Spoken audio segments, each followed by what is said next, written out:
So what experience have we all been through that has probably shaped our lives more than we could ever imagine? Anyone want to take a guess? How many of you were not born?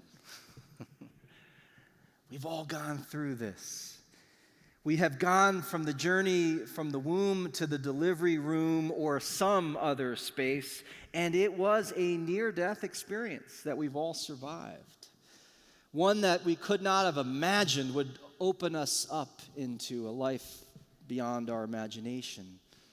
Of course, we don't remember it, although if you do, you're one of the few in human history, but there was something about it, I think, that stays with us. And while we can't remember it here, I wonder sometimes whether we can learn to remember it here and in our gut and body. But if we could remember, it would go something like this. We are pretty comfortable for a while in our mother's womb, with every need being met, and then all of a sudden that first contraction must have terrified us and scared the living daylights out of us, interrupting our world, and then waves and waves and waves of pressure coming until it feels like our life is coming to an end, and we are squeezed with agonizing pressure through a suffocatingly tight passage. And then when it seems as if it can't get any worse, we're thrust into this cold and sterile environment with harsh sounds and terrifying lights and a radically different feeling than the warm and familiar waters of mom.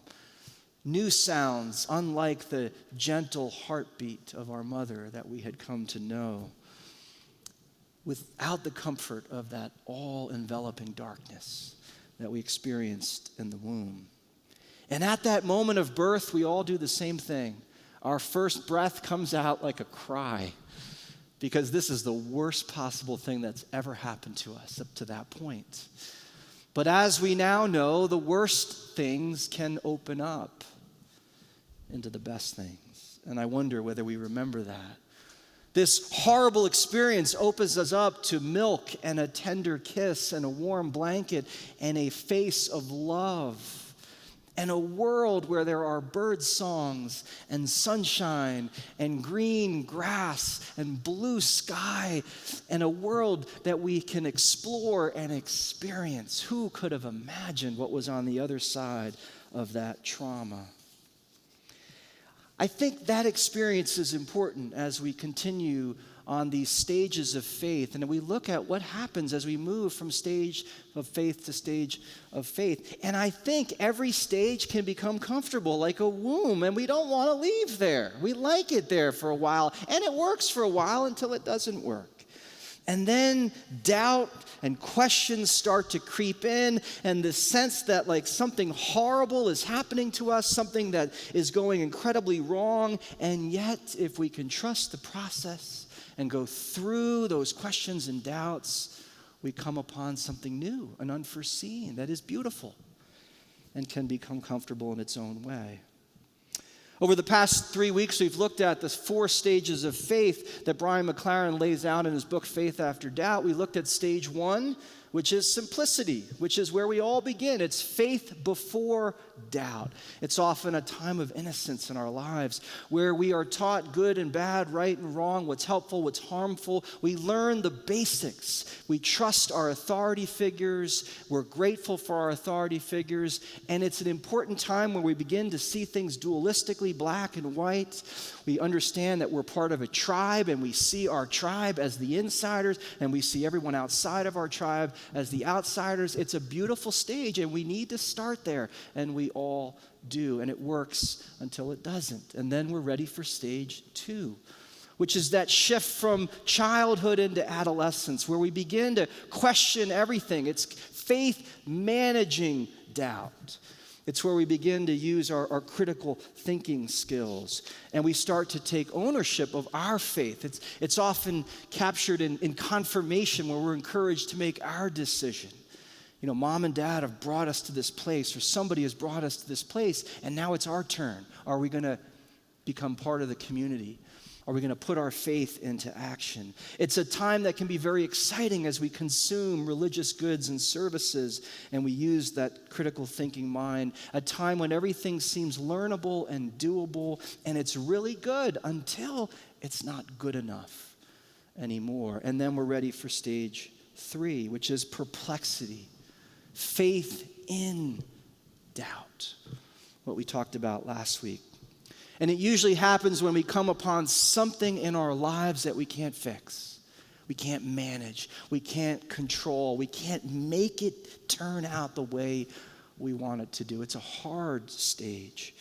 It's a time that is incredibly painful, kind of like a midlife crisis type pain, where the foundation is shaking. And you're not sure what you believe anymore. And what you seem to be more sure of is what you don't believe, but you're not yet sure what you believe. You know what you're against, but you don't yet know what you're for. Some of you may be in that stage. It's a hard stage. Sometimes it feels like we're doing something horribly wrong. But it's doubt that moves us. Isn't that interesting? Doubt, which many of us were taught was a bad thing, is actually what helps us grow, helps us mature. It's the ants in the pants of faith, to quote Frederick Buechner. But it's also love experienced and love imagined, that helps us hang in there in stage 3, helps us trust the pain, trust the birth process that is very real. It's difficult in stage 3 to hang in there, to be open to the reconstruction on the other side of the deconstruction.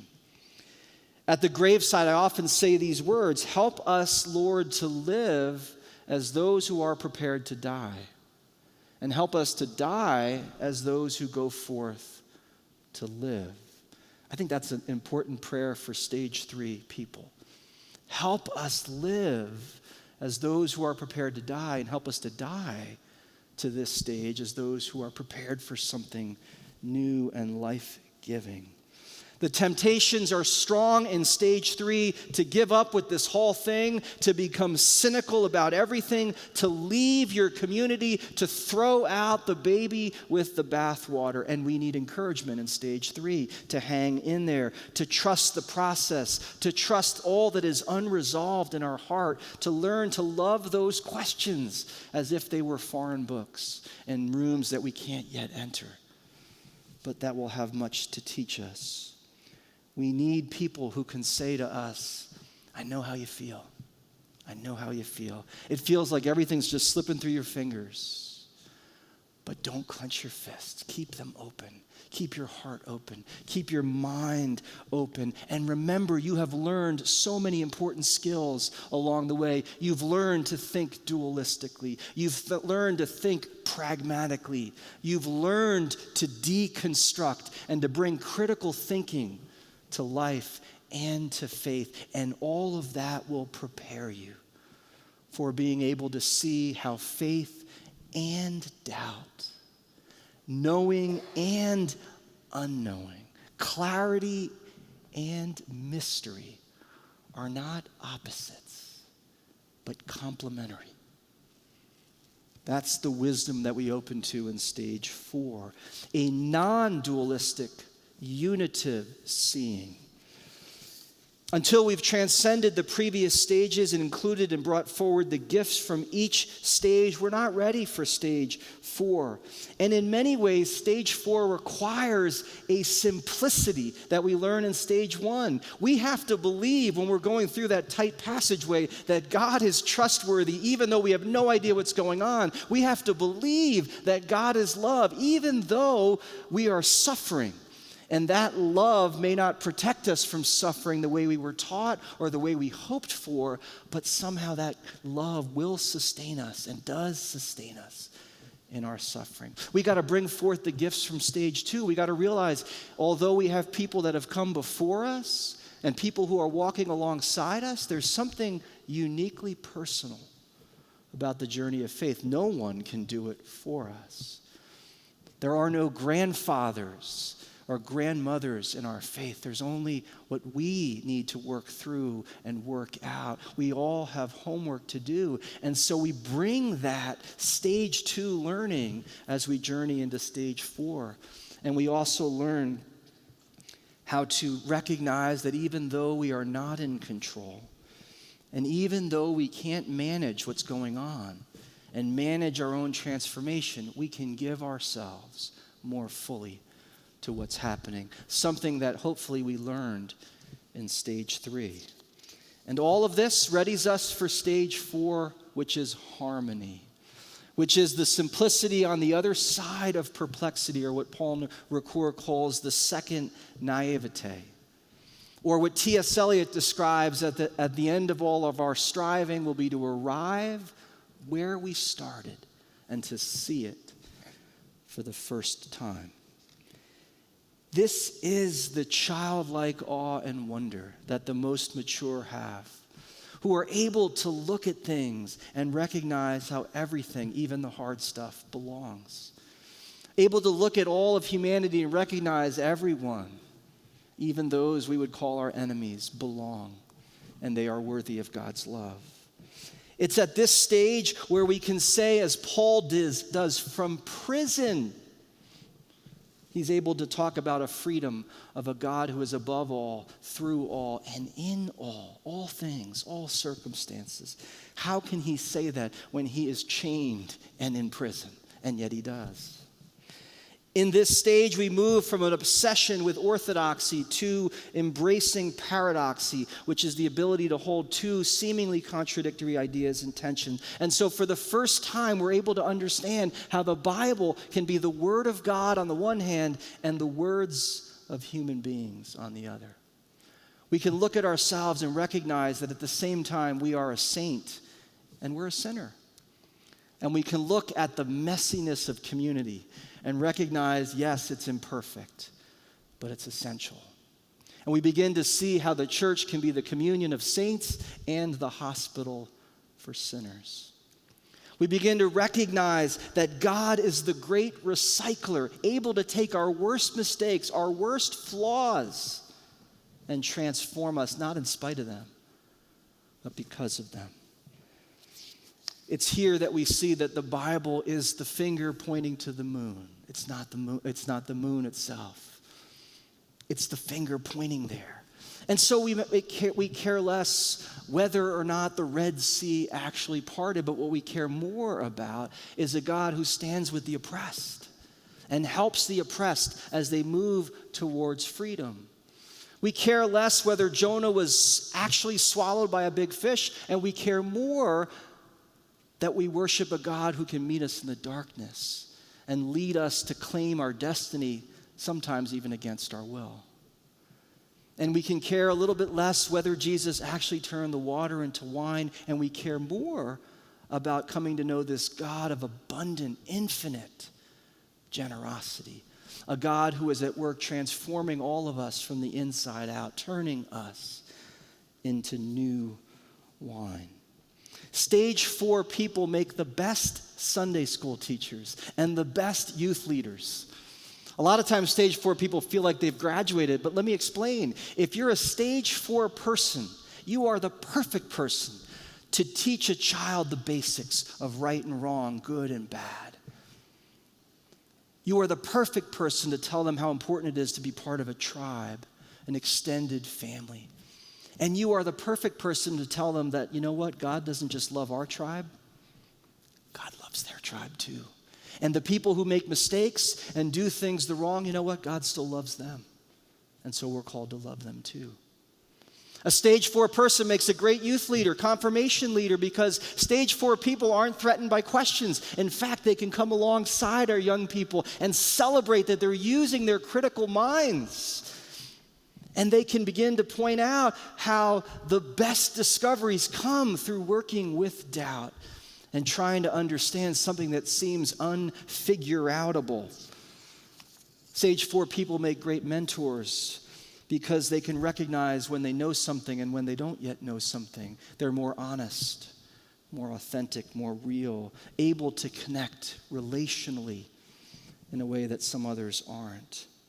And stage 4 people are incredibly helpful with stage 3 people, helping them embody what Jackie Lewis calls a grown-up faith.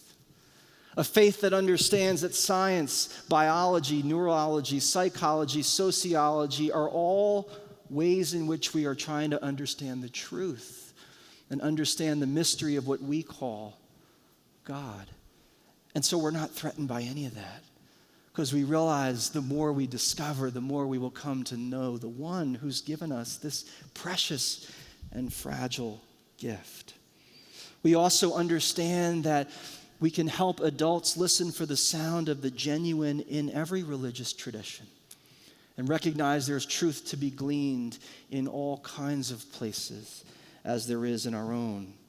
We understand the value in stage 4 of being involved, being committed, staying engaged with a community that seeks to live into the big picture and help us be servants in the world. But stage 4 people are humble because they understand that we can only lead people, we can only lead the horse to water. We can't make them drink. We can only lead people towards the passageway between 3 and 4, but we know that they must go through it on their own. They must discover the integrative and contemplative and mystical faith that awaits those in stage 4, where we are truly capable of loving God with our heart, mind, soul, and strength, with our passion, energy, and intelligence, and to love our neighbor as we love ourselves. I was reminded of a story this week of a wise sage who was approached by one of his students, and the student said, "How are we to treat the others?" And the sage said, "There are no others. There are no others." We begin to understand that in stage 4 as we see oneness in a way that we had missed it for too long. I shared in my noonday prayer, I hope you'll get a chance to watch it, that story from the Torah, which I love, about the rabbi who said that we put the holy words upon our hearts and not into it because our hearts are closed and we can't force it. But what we can do is we can place the words of truth upon someone's heart, and when their heart finally breaks, as it will, the truth can enter in. In stage 4, we've made the journey from brokenheartedness into wholeheartedness. Our heart breaks open, but it breaks open for the world. And we become people who understand that every human being is on a journey. And our job is not to move them from one stage to the next, but is to meet them where they are and to help them pay attention to the gifts that God is offering them in the stage that they are. In stage 4, we realize that everything belongs, every experience belongs, every circumstance has gifts for us to learn, and everyone belongs. And God will meet you where you are. And if you think about it, where else would God meet you? But where you are. So here's my prayer for Westside, is that we work together to be a community that honors people at every stage, that provides something for people at every single stage, and helps them move from stage to stage less traumatically and more gracefully and naturally and intentionally. A place that doesn't say that doubt is taboo, but understand that doubt is part of what helps us grow. So let's be a community, to paraphrase this prayer, which I want to close with, where the curious and uncertain will be blessed because their curiosity honors reality and their minds are still open. Where the wanderers and those who question their answers will be blessed, for their horizons are continually expanding. Where the foolish will be blessed because they are wiser than those who always think themselves wise. where those who are scolded and labeled as heretics by the gatekeepers will be blessed because they will finally know the Bible well enough to see that the prophets and the mystics and even Jesus himself have always been treated this way by the gatekeepers of their day. Where the perplexed are blessed because they have reached the frontiers of contemplation and are ready to become cynical about their cynicism and suspicious of their suspicions. Where the doubters are blessed because they see through the false gods demanding our allegiance. And the lovers of God are blessed because we see God everywhere. And it is then that we arrive where we started and know this place for the first time. Amen.